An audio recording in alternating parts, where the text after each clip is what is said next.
From multifaceted director Pierre Tsigaridis comes Two Witches, new to video on Arrow Video, new to Blu-ray, I should say.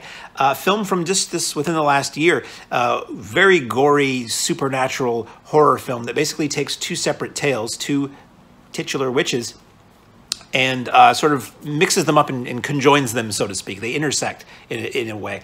So the first story, I'm not going to give you all the plot details. I don't do that.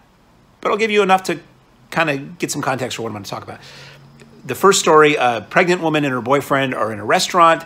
She sees this old lady staring at her and sort of giving her the witchy eye, and she feels that this woman is sort of going to stalk her. She starts haunting her dreams, and eventually things don't go well for that couple.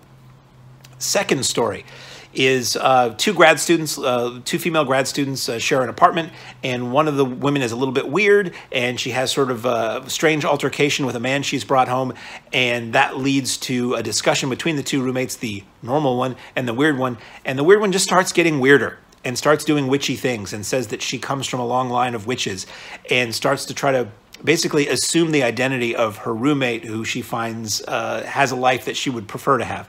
And things don't go well for those people either. So there's your story. Very, very gory, very modern horror, unfortunately for me. I don't really like a lot of the isms of modern horror, and this does kind of all of it, unfortunately. Jump scares, loud noises, stingers in the music when things happen, people puking more than once, trying to be edgy by having a lot of profanity and people puking, and drugs, and male frontal nudity, and yada, yada, yada. And I'm just like, not a fan of most of that.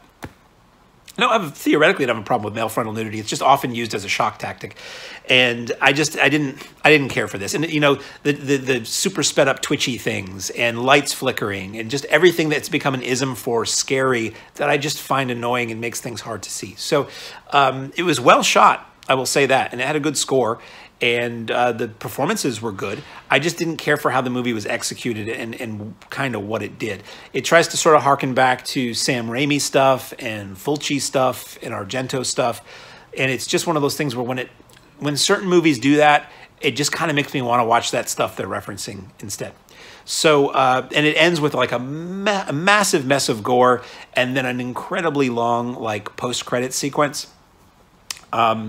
So let's just get on to the extras. So I didn't like the film, but you might, if you're cool with modern horror and you like indie stuff and some gore and some edgy stuff, you may be all over this. It's not my bag, man.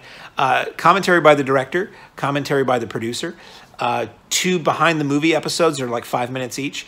Actor/associate producer Dina Silva interview that's 16 minutes. You've got an interview with the actress who plays the boogie woman, the old woman at the beginning, that's 8 minutes. You've got an interview with the soundtrack composer that's 11 minutes. You've got test footage that runs 2 minutes. I always give you the breakdowns on times when I can, just so you know.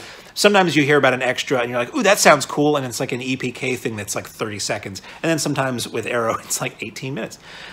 You get a Grimfest Q&A, film festival in the UK, with the director and producer that's a half hour. And then you get the teasers and trailers, multiple trailers that were created over the genesis of getting this film made and released. So I didn't personally care for Two Witches. The cover is extremely evocative of Evil Dead.